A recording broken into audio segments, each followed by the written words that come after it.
CPIM রাজ্য কমিটির বৈঠকে যোগ দেওয়ার জন্য ত্রিপুরায় এসেছেন দলের সর্বোচ্চ নীতি নির্ধারক কমিটির সদস্য পলিট ব্যুরো মেম্বার তথা পশ্চিমবঙ্গের সিপিআইএম রাজ্য সম্পাদক মোহাম্মদ সেলিম।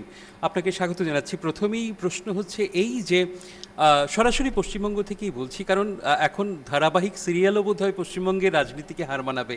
প্রত্যেক দিন এমন ঘটনা ঘটছে। কোথাও না কোথাও কি সিপিআইএমের জন্য সুযোগ তৈরি হয়েছে পশ্চিমবঙ্গে আরও বেশি করে?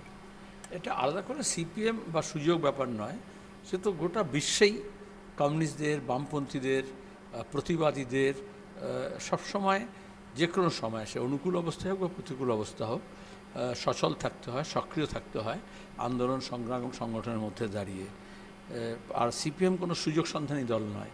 যারা সুযোগ সন্ধানী আছে তারা এই সুযোগে ভিড়ে পড়ছে। কেউ বিজেপিতে যাচ্ছে লয়াল অপোজিশন হিসেবে, কেউ সরাসরি এনডিএতে যোগ দিচ্ছে, কেউ আবার রয়্যাল অপোজিশন তৈরি হচ্ছে, যেমন ত্রিপুরায় আবার তোমাদের এখানে দেখছি।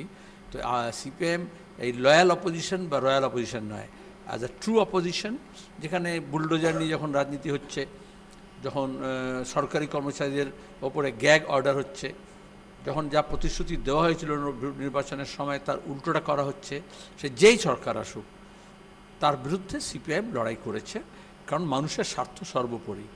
তো এখন যেহেতু মানুষের স্বার্থ ভীষণভাবে ক্ষতিগ্রস্ত হচ্ছে, যা 15 বছরের তৃণমূলের আমলে হয়েছে দেখেছি আমরা, মানুষ তৃণমূলের ওপরে বীতশ্রদ্ধ হয়ে মনে করেছিল 56 ইঞ্চি বিজেপি বোধহয় ভালো কিছু করবে। সরকারি কর্মচারীদের বলা হয়েছিল 45 দিনের মাথায় ডিএ দেওয়া হবে, PA7 পে কমিশন হয়ে যাবে। ঠিক 45 দিন আজকে হলো, কিন্তু সেরকম কোনো ঘোষণা নেই, বরঞ্চ সবাইকে যোগাতে গিয়ে যোগদান দিতে হবে। তো সিপিএমকে তো গিয়ে সরকারি কর্মচারীকে তো গিয়ে বলতেই হবে যে আমাদের বাধ্যতামূলক কিছু করবেন না। বাধ্যতামূলক না, আজকে হাইকোর্টে বললো ওরা। সেটাই তো, সেটাই আমাদের, সে তো বলতেই হবে। সে ধরো ধর্মের নামে হোক, জাতপাতের নামে হোক, ভাষার নামে হোক, যদি মানুষকে ভাগ করে তাহলে বলতেই হবে। সে রেলের প্ল্যাটফর্ম থেকে হোক বা রাস্তা থেকে হোক, যদি হকারদের তোলে, ছোটো ছোটো দোকান গুমটি যারা চালাচ্ছে তাদের যদি তোলে, যারা রাস্তার ধারে আম বিক্রি করছে, সবজি বিক্রি করছে, ফল বিক্রি করছে, সেগুলো গাড়িগুলো যদি উল্টে দেওয়া হয়, যা আমরা উত্তরপ্রদেশে দেখেছি, যা গুজরাটে দেখেছি, যা দিল্লিতে দেখেছি।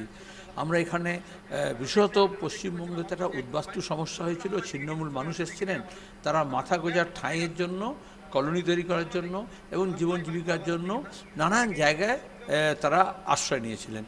এবার সেখানে আমরা যখন বামফ্রন্ট সরকার ছিল দলিল দিয়েছি, নিঃশর্ত দলিল দিয়েছি, কিন্তু যেগুলো রেলের জমি বলে বলছে, আসলে সেগুলো তো চাষের জমি ছিল, সেগুলো তো জঙ্গলের জমি ছিল, পরে ব্রিটিশ রেল দখল করেছিল, আর এখন বলছে তারা নাকি দখলদার মুক্ত করবে। যদি বিজেপির প্রজেক্টে কাজ করে আর সেই মমতার সঙ্গে ইন্ডিয়া জোটে সিপিআইএম? না, প্রথমত ইন্ডিয়া কোনো জোট নয়, তোমার জানা উচিত, তোমরা এরকম বলো। এই এই যে ভোট হলো বিধানসভায়, কি ইন্ডিয়া জোট হিসেবে লড়াই হয়েছে? কোথায় হয়েছে? কোথায় হয়েছে? না, কংগ্রেসের সঙ্গে আমাদের আসন সমঝোতা হলো, ইন্ডিয়া জোট হয়েছিল, তাদের তৃণমূল একসঙ্গে থাকতো। ভুলভাল বলো না সাংবাদিকদের। অ্যালায়েন্স, ইন্ডিয়ার শেষ অক্ষরটা হচ্ছে অ্যালায়েন্স, অ্যালায়েন্সের বাংলাটা হচ্ছে জোট। যদি এটা ভুল হয়, না না, ওই জন্য তুমি ইন্ডিয়া জোট বললে, তাহলে তো অ্যালায়েন্স জোট না, ইন্ডিয়া জোট আবার বিজেপি বলে। শব্দ না না, শব্দ নিয়ে খেলতে হবে না, সাংবাদিকদের পরিষ্কার বলতে হবে। এর থেকে অ্যালায়েন্স আছে, কিন্তু সেটা হচ্ছে ইনক্লুসিভ অ্যালায়েন্স, যেটা হচ্ছে পার্লামেন্টের মধ্যে বা পার্লামেন্টের বাইরে। বিজেপি যেটা সংবিধান বিরোধী, গণতন্ত্র বিরোধী, সাম্প্রদায়িকতা বিরোধী বা কারাপশান বা অন্য কিছু, মহিলা বিরোধী, আদিবাসী বিরোধী, তপশিলি জাতি বিরোধী যদি কোনো পদক্ষেপ নেয়, সেটা যাতে একটা সমন্বিতভাবে, সমন্বয়ের সঙ্গে যাতে প্রতিবাদ হয়। এটা কোনো জোট নয়, আমরা প্রথম থেকে বলেছি। ডিম ছুড়ার প্রসঙ্গে বলছি যে প্রচুর নেতার ডিম মানে ছুটছে তাকে লক্ষ্য করে। আবার নতুন করে 20 জন এমপির এভাবে চলে যাওয়া, এটাকে কিভাবে দেখছেন আপনারা? কারণ ওয়েস্ট বেঙ্গলে এখন বড় দল হঠাৎ করে গজিয়ে ওঠা একটা দল, অন্তত সংসদে। আগে বলছো দল, এটা দল নয়, এজেন্সি বলতে পারো। দল হিসেবে তুমি দেখেছো কোনোদিন? আচ্ছা, তো ত্রিপুরায় বরঞ্চ দাঁড়িয়েছিল একবার, তাও তুমি ভুলে গেছো, এই নামটা ছিল না। পশ্চিমবঙ্গে কোনোদিন দাঁড়ায়নি।